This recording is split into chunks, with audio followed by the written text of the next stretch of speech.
नमस्कार, तुम्ही त्यातलेच आहात का जे गुगल मॅपच्या भरोशावर ट्रेक करायला निघता? जर असं असेल तर हा व्हिडिओ खास तुमच्यासाठी. गुगल मॅपचा वापर हा सिटीमध्ये ठीक आहे, पण आडवाटेला जंगलामध्ये जाताना किंवा रेंज ट्रेकसाठी गुगल मॅप शक्यतो अवॉइड करा.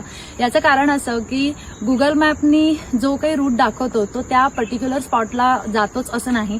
याचं बेस्ट उदाहरण द्यायचं झालं तर देवकुंड वॉटरफॉल. देवकुंड वॉटरफॉल हा भिरा गावातून चालू होतो. अशा वेळेला तुम्ही भिरा गाव किंवा देवकुंड पार्किंग असं काहीतरी टाकणं अपेक्षित आहे. जेव्हा तुम्ही देवकुंड वॉटरफॉल असं टाकता तेव्हा तुम्हाला तो रूट जो आहे, गुगल मॅपचा जो काही रस्ता आहे हा पूर्ण प्लस व्हॅलीतून दाखवतो, जी उतरायलाही कठीण आहे, चढायलाही कठीण आहे आणि सुरक्षिततेच्या दृष्टीने पण अवघड आहे. कारण तिथे बरेच असे लोक जातात, चुकतात आणि त्या ठिकाणी अनेक अपघात होतात किंवा वाट चुकतात.